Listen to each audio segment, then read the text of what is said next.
Did you ever sit in a room full of people, nodding and smiling, maybe even laughing at the right moments, but feel like you were disappearing inside your own skin? Like your body was present, your voice was heard, your name was known, but something essential in you remained untouched, unseen, and no one noticed. No one noticed the hollow space behind your eyes. No one noticed that your laughter was practiced, that your presence was a performance, that you were there, but not really. And it's not because you don't care.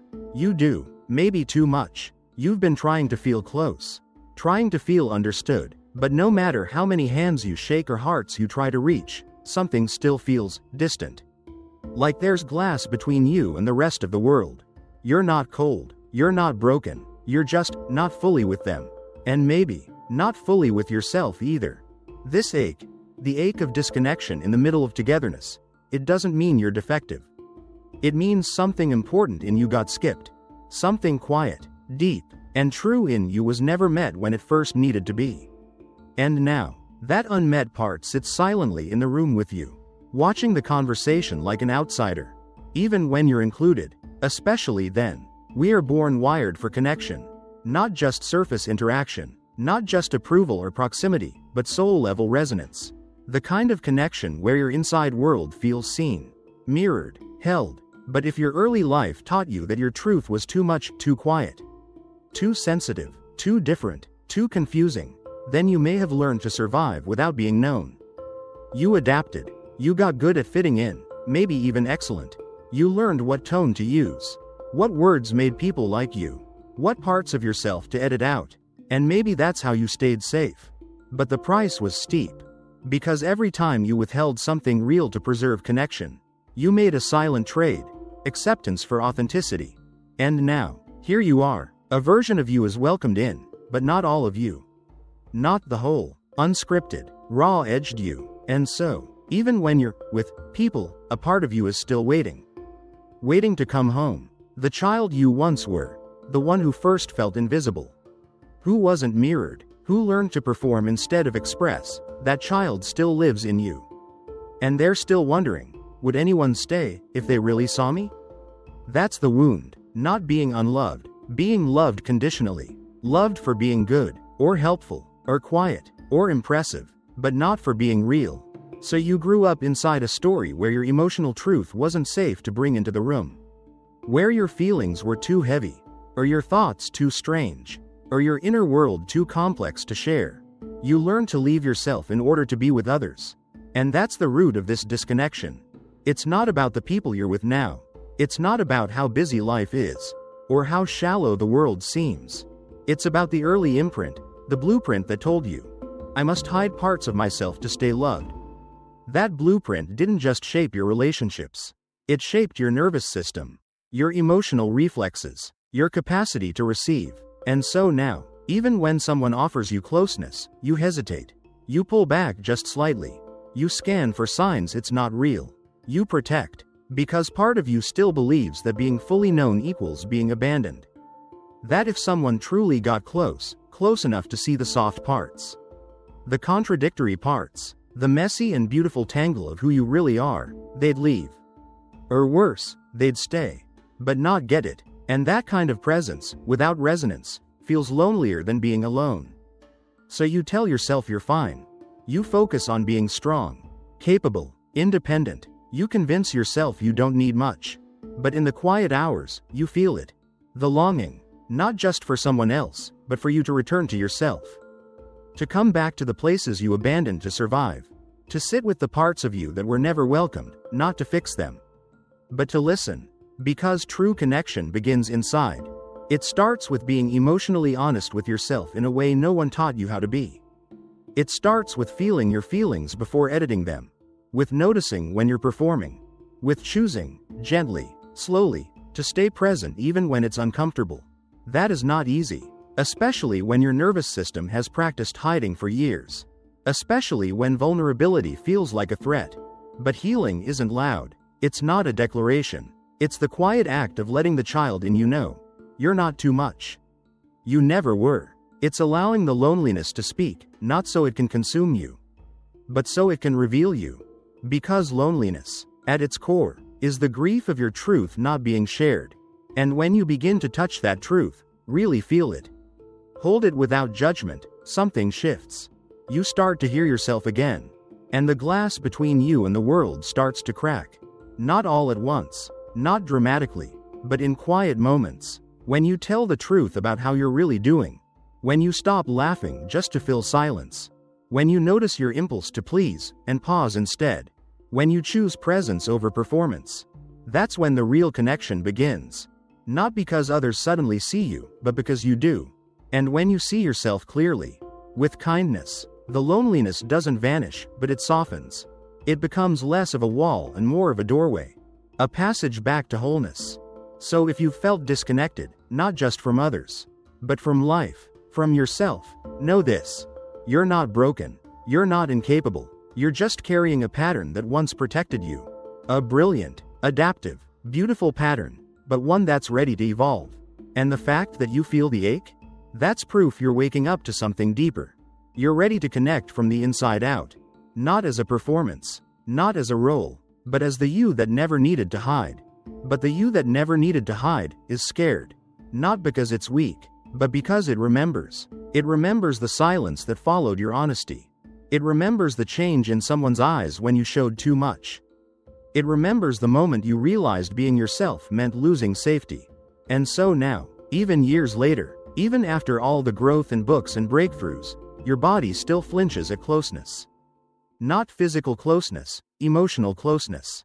The kind where someone lingers after you speak, not just hearing your words, but sensing the ache behind them. The kind of closeness that doesn't ask you to be wise or healed or articulate, but just present. That kind of closeness is terrifying, when you've survived by disappearing. Because it threatens to undo the scaffolding of your identity. The well-practiced mask, the performance you've perfected. But here's the quiet truth. You don't have to shatter that mask all at once. You just have to notice it. Notice when you're slipping into roles. Notice when you're nodding but not feeling. Notice when you're listening more to be liked than to connect. That's not shameful. That's awareness. And awareness is the beginning of intimacy, not just with others, but with yourself. Because for most of your life, you've been connecting through a filter. A filter built on fear, on adaptation, on early training. And that filter said, only show what's safe. Only speak what's acceptable. Only be what they can handle. But real connection doesn't happen through filters. It happens in the raw, messy, tender spaces, the ones you've spent years managing. And if you've spent a long time outside of those spaces, it makes sense that you feel alone. Even when you're not, even when someone is right next to you. Because presence without permission, permission to be whole, to be known, is not enough. It's not about who's in the room. It's about who you feel safe being in that room. You may have shared your time, your stories, even your dreams with people, but if you haven't shared your truth, you'll still feel alone. And that's what's so hard to explain to others. Because from the outside, your life might look full. Conversations, connections, smiles. But inside, there's a part of you still waiting for someone to turn and say, I see you, not the version of you I like.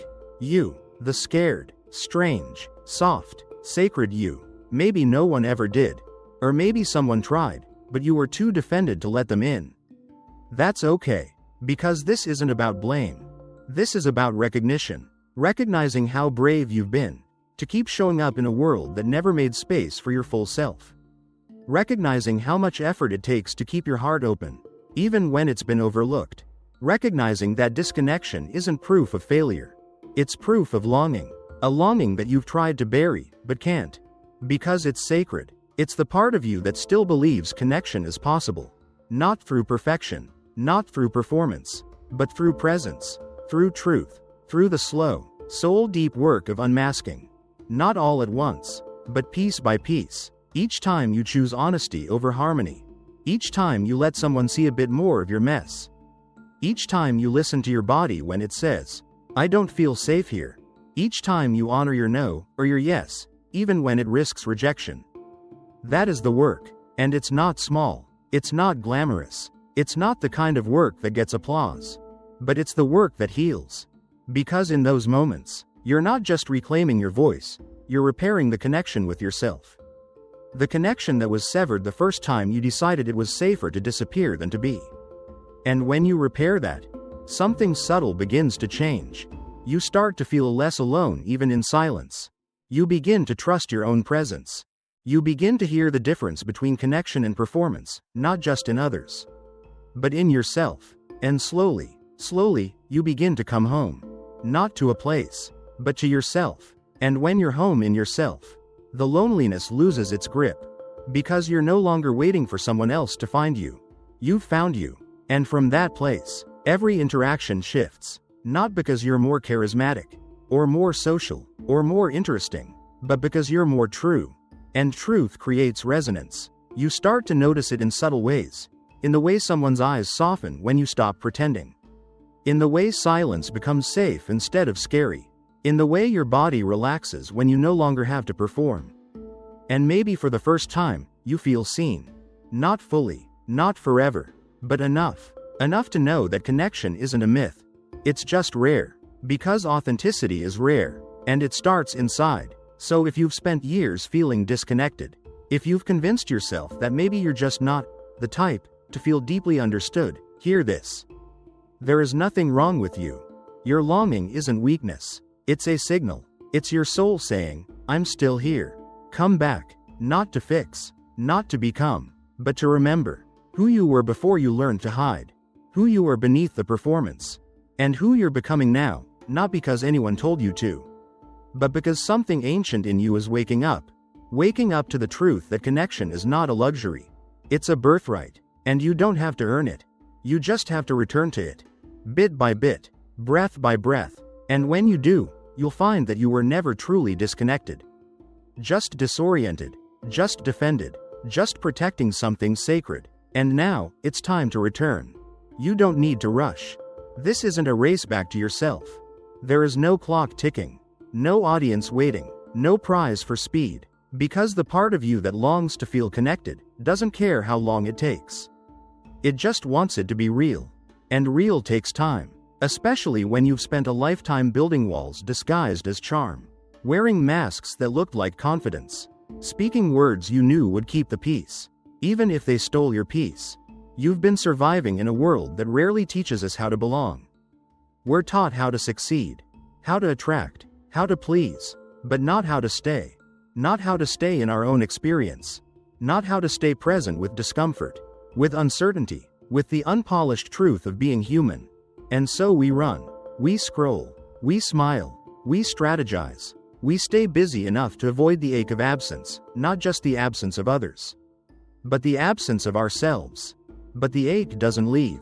It just gets quieter, until the silence of it becomes deafening. That's why you can be surrounded and still feel separate. Because what you miss isn't people, it's presence. What you crave isn't noise, it's nourishment. The kind of nourishment that comes from being felt, not just looked at. Not just listened to, but felt. You don't need a crowd for that. You need courage. Courage to show up without armor. To say what you mean even if your voice trembles. To tell someone, I'm here, but I feel far away.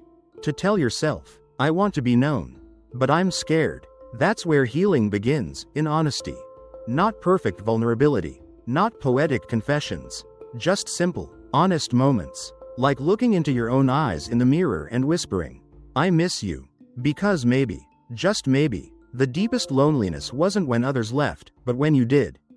When you walked away from your own needs to keep the peace. When you dismissed your own feelings because they weren't convenient. When you chose silence over truth to avoid the discomfort of being misunderstood. That wasn't failure. That was survival. But now, you're allowed to choose differently. You're allowed to come back. Back to your center. Back to your body. Back to the rhythm of your breath when no one is watching. Back to the quiet knowing that you don't have to perform to be worthy of presence. You are not a role. You are not a reaction. You are not a resume of pleasing behaviors. You are a living, breathing, feeling being, and that alone is enough. When you start showing up from that place, from the truth of your being, not the strategy of your persona, something subtle begins to shift. People sense it. You don't need to say much. Your presence begins to carry a different weight, a different depth, because when you are connected to you, the world feels it. You won't connect with everyone. That's not the point. The point is that you no longer feel like a stranger to yourself. And when you don't abandon yourself, you stop depending on others to prove you exist. You stop needing everyone to understand you. You stop needing constant reassurance that you matter. Because you know you do. And in that knowing, connection finds you. In unlikely places. In quiet moments. In the way someone exhales when you say something real. In the stillness between words when neither of you needs to fill the silence. In the way your own body softens when you no longer try so hard to be lovable. Because you already are. Not for what you do. Not for how well you hide your wounds. Not for how useful, kind, clever, or accommodating you've been. You are lovable because you exist. And that part of you that's always felt unseen? That part is sacred. It holds the blueprint for your real self. The self that didn't come here to impress. But to connect. To live deeply. To feel fully. To speak truthfully. That self isn't far away. It's here. Now. And it's been waiting. Waiting for you to remember. You don't need to earn connection by abandoning yourself. You don't need to perform to feel worthy of belonging. You are not too much. You are not too different. You are not impossible to love. You are simply someone who learned to hide, and is now learning to return. And every step you take back into your own truth is a step toward the kind of connection that doesn't fade when the conversation ends. It stays. Because it's rooted in you. So let it take time. Let it be slow. Let it be awkward, and real, and human. You don't have to know how it all unfolds. You just have to stay with yourself. Long enough for your soul to trust, it's finally safe to be seen.